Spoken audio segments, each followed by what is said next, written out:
Hello जी, नमस्कार। मैं हूं दीपक और आप देख रहे हैं टीएसके टॉक्स। आइए बात करते हैं बिग बॉस 18 की कल रात के एपिसोड की। इस एपिसोड पर हम डिटेल से चर्चा करें उसके पहले क्या कल रात के एपिसोड में आपको ईशा ईविल सिंह की मम्मी की शॉल दिखाई दी? वही शॉल जिसे कि वीक नंबर 2 में कुर्बानी कौन देगा वहां पर किसी ने अपनी रिंग डाल दी थी, किसी ने अपनी मम्मी की शॉल डाल दी थी। वो शॉल जो कि आग में जल करके भस्म हो गई थी, लेकिन वही शॉल जो है वो पुनर्जीवित हो चुकी है। और कल यही ईविल ईशा सिंह जो कि उस एपिसोड में भर भर के रोई थी, मम्मी की शॉले कुर्बान कर दी, हाय हाय हाय। लेकिन ये शॉल तो भाई आपको फिर से दिख गई। और अगर आपको याद हो उस एपिसोड का जब मैंने रिव्यू करा था, मैंने कहा था कि भाई कोई कुर्बानी वगैरह कुछ नहीं है, यही जो चीजें हैं जो कि सो कॉल्ड कुर्बान हुई है, यही चीजें वापस आपको देखने को मिल जाएंगी। तो आप देख लीजिए वो शॉल जो कि कुर्बान हो गई थी, वो शॉल जिसके ऊपर ये ईविल ईशा सिंह भर भर के रोई थी, खूब ड्रामा करा था। लेकिन वो ड्रामा एक्चुअली में पब्लिक को चूतिया बनाने की निंजा टेक्निक थी और काफी सारे लोग चूतिया बन भी गए होंगे। अब जिस तरीके से ईविल ईशा सिंह ने उस कुर्बानी वाली टास्क में पब्लिक को बेवकूफ बनाने की कोशिश करी थी, उसी तरीके से आपने देखा कल रात के एपिसोड में विविन डिसेना, जो कि खुद को भाई इस सीजन का सबसे लॉजिकल और सबसे मैच्योर इंसान बोलता फिरता है। लेकिन एक ही एपिसोड में वो कितना मैच्योर है, कितना लॉजिकल है, इस सारे झूठ की पोल पट्टी खोल करके रह गई। और ये विविन डिसेना जो खुद चोर है, खुद गलत है। इनफैक्ट ये डिसेना जो कि कल रात के एपिसोड में कॉन्फ्रेंट करने की एक्टिंग कर रहा था शिल्पा शिरोडकर या फिर अविनाश या फिर ईशा से, जिस तरह से वो टास्क में मतलब भागकर आ रही थी बट रुक गई थी और इसकी वजह से अविनाश ने इसका फोटो पानी में फेंक दिया था, तो वहां पर तो बंदे ने कोई कॉन्फ्रेंट नहीं करा। और जब जब इसे कोई कॉन्फ्रेंट करने आता था या फिर कुछ समझाने आता था, जैसे कि आपने देखा संडे वीकेंड का बार में श्रुतिका आकर के बोलती कि भाई तुमने अविनाश ने तुम्हें नॉमिनेट करा था तो तुमने उसे कॉन्फ्रेंट क्यों नहीं करा? अरे रीजन जस्टिफाइड था, ये था वो था। लेकिन जैसे ही विविन डिसेना की वाइफ उसको कुछ स्पून फीडिंग के नाम पर दिमाग में कुछ नफरत और जहर भर के गई, उसके बाद से तो भाई अलग ही तेवर दिख रहे हैं। मतलब वो डिसेना जो कन्फेशन रूम के अंदर जाए उसके पहले जो उसका साइड था, जो उसका रूप था, भाई अब उससे टोटल अलग रूप दिखाई दे रहा है। वो डिसेना जो कि उस समय बोल रहा था, यानी कि पहले बोल रहा था कि अविनाश का रीजन जस्टिफाइड है, ठीक है ठीक है। इवन सलमान खान के सामने भी उसने बोला सर रीजन जस्टिफाइड था। जब सारे रीजन जस्टिफाइड थे तो अब सडनली तुम अविनाश को भी क्वेश्चन कर रहे हो। क्यों कर रहे हो? क्योंकि तुम्हारी वाइफ बोल करके चली गई है। वाइफ ने बोला तो तुम्हारे पूरे थॉट प्रोसेस चेंज हो गई है। दैट मीन्स कि तुम स्पाइनलेस डिसेना हो, तुम्हारी खुद की कोई थॉट प्रोसेस है ही नहीं। तुम दूसरों को बोलते हो कि लॉजिक लेकर के आओ, तुम मैच्योरिटी से बात नहीं करते। क्या खुद विविन डिसेना मैच्योर है?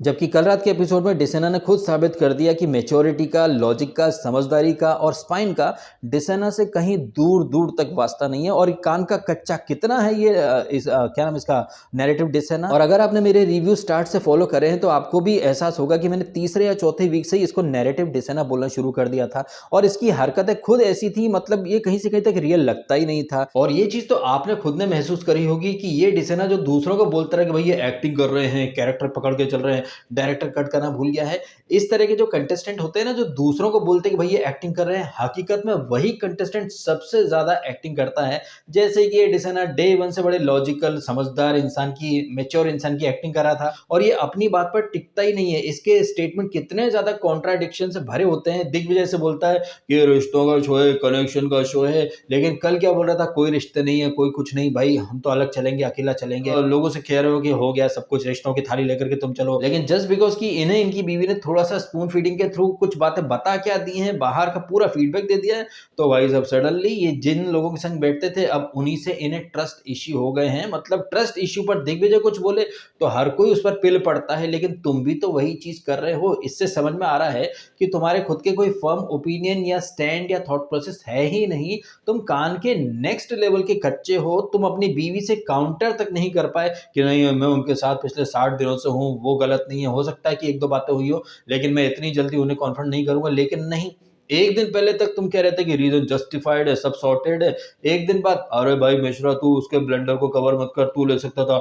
ईशा तू फ्रीज क्यों गई? शिल्पा जी मैं ऑफ ट्रैक था, आपने बोला क्यों नहीं? हा। इन शॉर्ट, चोरी ऊपर से सीना चोरी, या फिर चोर मचाए शोर, या फिर उल्टा चोर कोतवाल को डांटे, ये सारी कहावतें, मुहावरे सब के सब विविन डिसेना के ऊपर परफेक्ट तरीके से फिट हो जाते हैं। बट ये डिसेना जो है ये इतना नेक्स्ट लेवल का पीआर बिठा करके आया है कि उसे लग रहा है कि भाई दुनिया वही देखेगी जो डिसेना और उसकी मोहतरमा दिखाना चाहते जाते हैं। वैसे ये जो मोहतरमा है विवेन डिसना की, ये कल रात को ज़बरदस्त तरीके से खुश हो रही होंगी जिस अंदाज़ में इसने विवेन डिसना ने वो जो शाहरुख खान की पिक्चर है ना दिलवाले रोहित शेट्टी की, उसमें शाहरुख खान का डायलॉग क्या है कि हम थोड़े शरीफ क्या हुए, पूरी दुनिया ही बदमाश हो गई।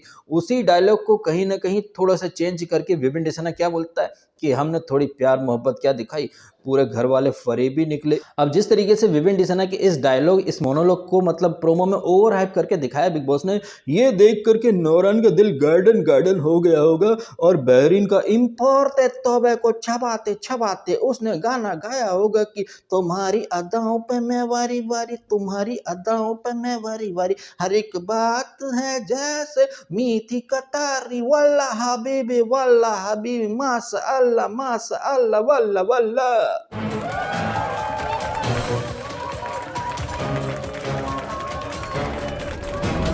और मुझे लग रहा है कि नौरान शायद उस प्रोमो से इतनी ज़्यादा खुश नहीं होगी जितना कि विभिन्न उसके वर्ड को मतलब हूबहू फॉलो कर रहा है। ये लॉजिकल डिसना जिसने कि खुद को लीडर बोला था, वो क्या नेक्स्ट लेवल का फॉलोअर है भाई साहब। और स्पाइनलेस तो इतना है कि किसी ने कुछ बोल दिया तो उसकी बात पर आंख मूंद करके वो यकीन कर लेता था। खुद की ना थॉट प्रोसेस है, ना खुद की कोई रीढ़ की हड्डी है, ना खुद का कोई माइंड है। किसी ने कुछ बोला, दिग्विजय क्या कहे, ऐसा कैसे बोला, वैसे कैसे बोला, उसकी बीवी ने आकर के कुछ बोला, तो ये डिसना जो कि कल तक श्रुतिका का बोल रहा था कि रीजन जस्टिफाइड है, रीजन जस्टिफाइड है, अविनाश को ये चीज पसंद नहीं तो उसने नॉमिनेट कर दिया। लेकिन इनकी मोहतरमा कुछ चीजें स्पून फीड कर गई तो मिश्रा तू भी तो उसके ब्लेंडर को कवर कर सकता था ना, ईशा तू फ्रीज क्यों हो गई, देख मैं तेरा ये जैस खरीदने वाला नहीं हूँ कि तू ये मिश्रा तू भी तो ले सकता था। लेकिन यही चीजें जब घर वाले आपसे काउंटर कर रहे थे या फिर आपसे पूछ रहे थे तब तू कौन होती है, तू कौन होती है, रीजन जस्टिफाइड है, उसको समझ में आया तो लेकिन तुम्हारी बेगम बोल गई कि he could have nominated Silpa also, but he nominated you. Is he your friend? No, he is not your friend. You are following enemies. आस्तीन के सांप, wake up विवियन। इन सारी बातों से एक ही चीज बार बार एस्टेब्लिश होती है कि विविन डिसना में खुद का कोई माइंड वगैरह कुछ नहीं है। पहले वो जब अविनाश और चुम का पंगा हुआ था तो कन्फेशन रूम में बुलाया बिग बॉस ने अविनाश को, सॉरी इसको विविन को, तब से ये विविन अविनाश ग्रुप से चिपक गया। ठीक है, अब भाई ऐसा है कि अविनाश वगैरह ने तो तुम्हें नहीं बुलाया था, लेकिन तुम कल ऐसे वो शेरो शायरी के अंदाज में कि हमने थोड़ी प्यार मोहब्बत क्या दिखाई, सबके सब तो मतलब ऐसा कि फरेबी और धोखेबाज निकले। भाई वो तो नहीं आए थे पीले चावल लेकर के पधारो हमारे देश में है, लेकिन तुम खुद गए थे। लेकिन यही तो है भाई उल्टा चोर कोतवाल को डांटे वाला अंदाज। शिल्पा शिरोडकर जिन्होंने कि एक नहीं दो तीन बार इसको डिसना को बोला भी था, टोका भी था, सही ट्रैक पर आने की जो बात कर रहा था शिल्पा शिरोडकर से कि आपको दिख रहा था कि मैं ऑफ ट्रैक हूं तो आपने मेरे को बताया क्यों नहीं, समझाया क्यों नहीं। अबे क्या चूतिया है ये विवेन डिसना। स्टार्ट के वीक्स में करण ने इसको कितनी बार बोला, इनफैक्ट एकता कपूर जब आई थी तब भी करण ने इसको बोला था कि विवेन तू उनसे इन्फ्लुएंस हो रहा है जबकि तुझे चाहिए कि वो तुझसे इन्फ्लुएंस है। कितनी बार करण ने इसको बताया कि भाई तू एक लीडर है, एक बड़ा नाम है, बी अ मैच्योर पर्सन यार। लेकिन नहीं, इसी को मतलब करण जो कि तुम्हारे लिए अच्छी बातें कर रहा था तुमने उसे ही नेगेटिव दिखा दिया। लेकिन तुम्हारी मोहतरमा कुछ आकर के बोल के चली गई, I don't even consider him an artist, he is a junior artist, is he your friend, he talks so many demeaning things about you and you are still feeding him chicken and all that. अपने पति को एक बार भी उन्होंने गलत नहीं बोला कि भाई तुम भी गलत लग रहे हो। करण ने तुम्हें हमेशा अच्छे तरीके से दिखाने की कोशिश करी है, लेकिन तुम करण की पीछे उसकी चुगलियां करते रहे। इन शॉर्ट, चाहे वो विवेन डिसना की वाइफ हो या फिर रजत दलाल की मम्मी जो कि रजत को गुल्लू गुल्लू बोल करके उल्लू बना करके चली गई, इतने गलत फीडबैक दिए हैं कि भैया पूछो ही मत। और इन गलत फीडबैक का हालांकि रजत पर तो कुछ खास असर नहीं दिख रहा है, लेकिन विवेन डिसना, सो कॉल्ड लॉजिकल डिसना, एक ही दिन में जज्बात, हालात, ओपिनियन, माइंडसेट, थॉट प्रोसेस सब कुछ उसने बदल डाला। लेकिन कितना ही आप सड़क पर भौंकने वाले कुत्ते पर पेंट कर दें, वो कुत्ता जो है वो शेर तो नहीं बन जाएगा, वो रहेगा कुत्ता का कुत्ता ही।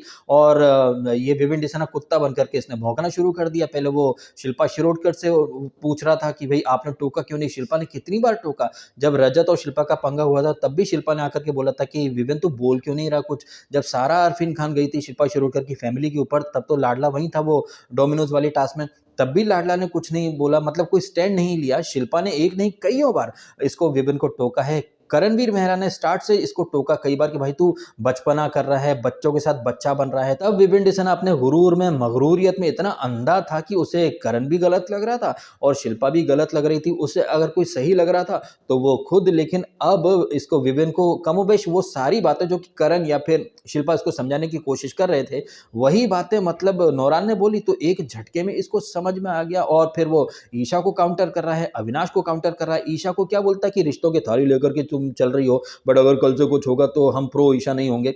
ईशा जो कि ऐसे क्लेम करती कि मैं तो जो बोलती हूँ मुंह पे बोलती हूँ, लेकिन वहां पर कुछ नहीं बोलती है। पीठ पीछे अंधेरे कोने में जब ईडन और यामिनी इनकी कानाफूसी सुनते कि देख देख देख क्या बात हो रही है, देख देख देख, क्या बात हो रही है, तो वहां पर ईशा क्या बोलती है कि ये ऐसे कैसे बोल सकते हैं रिश्तों की थाली, रजत भाई ने मुझे चोट नहीं करी तो मैं उनका नाम क्यों लूं। तो इतना जो आप क्लेम करती हो कि आप जो पीठ पीछे बोलती हो, मुंह पर बोलने का दम रखती हो, उसी समय बोल देती, लेकिन नहीं, पहले रात को माहौल बनाती है, फिर अगली मॉर्निंग में जाकर के अविनाश के साथ थोड़ा कॉन्फ्रेंट करने की कोशिश करती हैं कि रजत भाई ने मेरे को चोट नहीं दी तो मैं रिश्तों की थाली ये वो। तो वहीं कहीं अगर रात को ही बोल देती तो और अच्छा लगता। खैर इसी दौरान आप क्या देखते हैं कि यामिनी जबरदस्ती में बचने की कोशिश करती है, वो करण से पंगा वगैरह लेती है, चाय के बर्तन वगैरह कुछ ये धुलने की बात, फिर चाहत और ये रजत दलाल ऊपर वो घोड़े में बैठ करके कुछ समीकरण बनाने की प्लानिंग वगैरह करते हैं, क्योंकि नॉमिनेशन का दिन है ना भाई। इसी दौरान हम क्या देखते हैं कि चाहत और रजत जब उस घोड़े से उतरकर नीचे आते हैं तो कट्टू अगली फ्रेम में हमें दिखाया जाता है कि दिग्विजय कुछ बोलता है कि जो अपनी बात का नहीं वो अपने बाप का नहीं, शायद वो रजत के ऊपर टोंटता है, क्योंकि रजत जो है आजकल ईडन और यामिनी और ये कशिश के साथ बैठता है, जो कि चाहत के खिलाफ मोर्चा खोल करके बैठे हैं। और रजत जो है वो तो obviously Eden and RD's angels group का वो मुखिया है, तो वो तो चाहत के अगेंस्ट है, तो ऑब्वियसली वो चाहत के साथ क्यों बैठा था, इसके ऊपर आई थिंक दिग्विजय ने ये एक कमेंट करा था। वहीं शिल्पा अपने छिले हुए गुर्दे दिखाती हैं, करण से भी जस्टिफिकेशन मांगती फिरती हैं।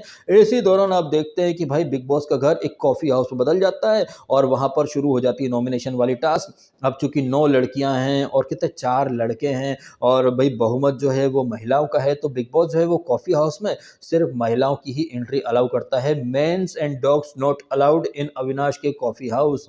और टास्क शुरू होते से ही अविनाश पहले इसको दिग्विजय को मतलब कोई राइट देने से मना कर देता है। दिग्विजय को नॉमिनेशन का कोई राइट नहीं मिलता है। अब दिग्विजय जो है उसको तो खैर कोई राइट नहीं मिलता है, लेकिन विवेन डिसेना भाई पहली फुर्सत में करण को नॉमिनेट करता है कि भाई तू क्लेम कर रहा था ना कि दोस्ती दोस्ती नहीं है, तू मेरा दोस्त। अरे भाई साहब, तुमने कभी उसे दोस्त माना ही नहीं है, तुम तो हर बार उसे रास्ते का कांटा मानते आए हो। टाइम गॉड वाली टास्क हो तो उसको तुम निकालते हो, नॉमिनेशन के तुमको पावर मिलते हो, तुम करण को नॉमिनेट करते हो, अविनाश को सेव करते हो। तो ये 4 दिन की जो तुमने जो बड़ी बड़ी बातें करे थे ना कि 4 दिन के रिश्ते, तो तुमने 4 दिन के रिश्ते में 12 साल पुराने दोस्त को हमेशा इग्नोर करा, लेकिन अब तुम देखो भाई वही बात कि उल्टा चोर कोतवाल को डांटे। अब ध्यान दीजिए मित्रों कि ये विवेन डिसेना जो कि थोड़ी देर पहले ईशा से कॉन्फ्रेंट वगैरह कर रहा था कि भाई तूने मेरी फोटो लाने में देर क्यों कर दी, वो चाहता तो ईशा को भी नॉमिनेट कर सकता था, लेकिन नहीं, करण को और इसको शिल्पा को ये नॉमिनेट करता है विवेन।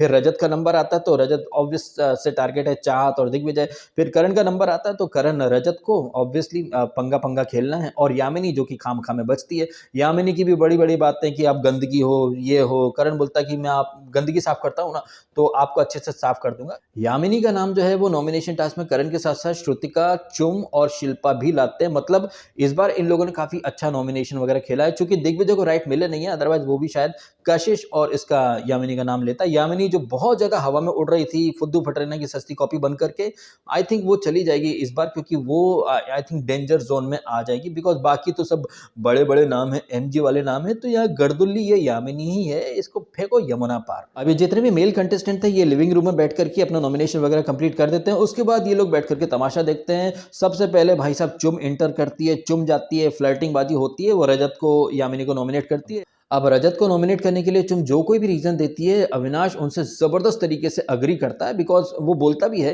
कि हो सकता है कि भाई मेरी जगह आप टाइम गॉड बनती, रजत ने आपका हक छीन लिया था। और रजत ने ऐसा ही रीजन तो दिया था चाहत को नॉमिनेट करते समय कि भाई चाहत जबरदस्ती में घुस गई थी, रजत भी तो चुम के और इसके बीच में जबरदस्ती घुस गया था। तो यहाँ पर ये जो चुम रहती है वो रजत को और यामिनी को नॉमिनेट कर देती है। फिर नंबर 2 पर जाती है काशी भाई उर्फ इस सीजन की प्रियंका जग्गा की सस्ती कॉपी, जो कि श्रुतिका और चाहत का नाम लेती है, लेकिन वो रिजेक्ट कर देता है अविनाश, बिकॉज अविनाश को बिग बॉस बोलते हैं कि 9 में से किन्हीं 2 लड़कियों को आप राइट्स नहीं दोगे, जैसे आपने दिग्विजय को राइट नहीं दिया। खैर हम बात कर रहे थे काशीबाई उर्फ कशिश की, जो कि उसे कोई अधिकार वगैरह मिलते नहीं है। फिर श्रुतिका आती है, वो बहुत इरिटेट करे तो कॉन्वर्जेशन को कट शॉर्ट कर देता है अविनाश और बोलता है कि चलो ठीक है, यामिनी और विमेन का तुमने नाम दिया है, कॉफी लो और निकल लो आगे। फिर सारा आती है, सारा करण का नाम लेती है और दिग्विजय का नाम लेती है। सारा का नाम भाई किसी ने नहीं लिया, वो गर्दुल्ली 1 वीक और सेफ हो जाएगी। एनीवे सारा के बाद आती है ईडन और आते से फ्लर्टिंग करनी शुरू कर देती है, अविनाश के हाथ पर चुम्मी वगैरह देती है। श्रुतिका और चुम का वो नाम लेती है। अविनाश बहुत ज्यादा कोशिश करता है कि भाई तुम चुम का नाम मत लो, तुम किसी और का नाम ले लो, लेकिन ईडन जो है वो भाई चुम का नाम पर डट जाती है। उसके बाद शिल्पा जी आती है, शिल्पा रजत और यामिनी का नाम दे देती है। चूंकि शिल्पा जी को भी तो बताया गया ना कि भाई आप नॉमिनेशन में जाओ, अपने पावर का इस्तेमाल करो, हाथ वगैरह खड़ा करो, तो शिल्पा ने यहाँ पर काफी अच्छे से यामिनी का नाम दिया और रजत का नाम दिया। उन्हें पता है रजत और यामिनी में भाई यामिनी ही जाएगी, बिकॉज सबसे कमजोर कड़ी तो वही है। और सबसे आखिरी वाले राउंड में आती है फुद्दू फटरीना की सस्ती कॉपी उर्फ गुड़गांव की शहनाज गिल। क्या नाम इसका, ये यामिनी मल्होत्रा। ये आकर के श्रुतिका का नाम देती है और चाहत पांडे का नाम देती है। चाहत पांडे भी आती है, लेकिन उसके अधिकार जो है वो ये कैंसिल कर देता है अविनाश की भाई आपको तो 1 नहीं 2 3 नहीं 7 8 लोगों के नाम देने पड़ेंगे, तो 2 ही नाम क्यों दिए जाएं। हालांकि अविनाश के यहाँ पर काफी लॉजिक अच्छे थे कि अब घंटी बजाती हो इसकी विवियन की, लेकिन अब नॉमिनेशन में उसका नाम लेकर के नहीं आ रही हो। और जिस तरह से सारा के सामने ये एक्टिंग कर रहा था, मिमिक्री कर रहा था आरफिन की, अविनाश भाई टू गुड है मिमिक्री में, बहुत बढ़िया। और कल तो वो लग भी काफी अच्छा रहा था। और जिस तरह से वो कॉफी हाउस जो बनाया था बिग बॉस ने, वो अविनाश को ध्यान में रखकर ही बनाया गया था कि relationship status complicated, single, time God या बी विथ ईशा, तो वो टिक बॉक्स वगैरह लगाए जाते हैं। एस्प्रेसो बट नेवर एक्सप्रेसो, इस तरह की मतलब पूरी जो थीम थी वो अविनाश और ईशा की जो केमिस्ट्री है, जो रिलेशनशिप है, उसे ध्यान में रख करके डिजाइन करी थी बिग बॉस ने। और ये ईशा जो क्लेम करती है हम तो सिर्फ दोस्त थे, हम तो सिर्फ दोस्त थे, लेकिन बिग बॉस इन्हीं के लिए गाना बजाता है कि हम तुम।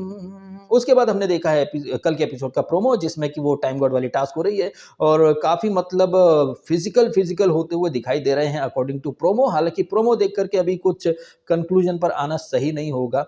कुछ लोग कह रहे हैं कि बहुत फिजिकल हुए थे, कुछ लोग कह रहे थे कि बहुत तांडव वगैरह हुआ है। तांडव थीम है भाई साहब, तो तांडव होना तो लाजमी है।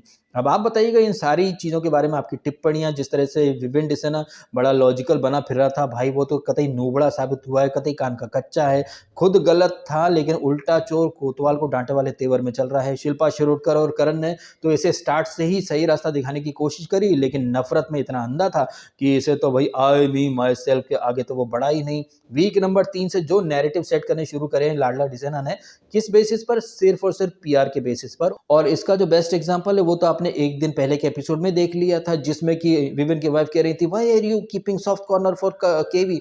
केवी के लिए सॉफ्ट कॉर्नर विवेन के मन में कब था, कौन सा बिग बॉस देख रही हो मोहतरमा। आई थिंक इन्हें सबसे पहले तो इंपॉर्टेंट टोबैको खाना बंद कर देना चाहिए और आंखों का इलाज करवा लेना चाहिए नौरान को, सो दैट वो सच देख सके। अच्छा, देखने से मुझे याद आया कि कन्फेशन रूम के अंदर विवेन को कुछ न कुछ जरूर दिखाया गया होगा।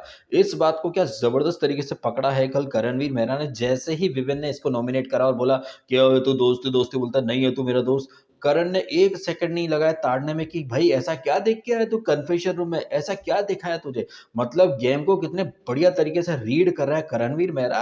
मतलब कुछ तो बात है ना भाई कि फराह खान ने इस शो को करणवीर मेहरा शो क्यों बोला है। और जस्ट बिकॉज कि ये जो शो है ये विवेन डिसेना शो नहीं बन पाया है, ये इसी वजह से नौरान के भी गुर्दे छिल गए हैं। हालांकि भाई फटे तो फटे, नवाबी ना घटे। जिस घमंडी अंदाज में ये विवेन डिसेना बोला ना कल कि भाई कॉफी भी मेरी है और ट्रॉफी भी मेरी है, अब ये कॉन्ट्रैक्ट का घमंड है भाई साहब और कुछ नहीं। क्योंकि अपने बूते तो भाई साहब ये बंदा कुछ नहीं कर सकता।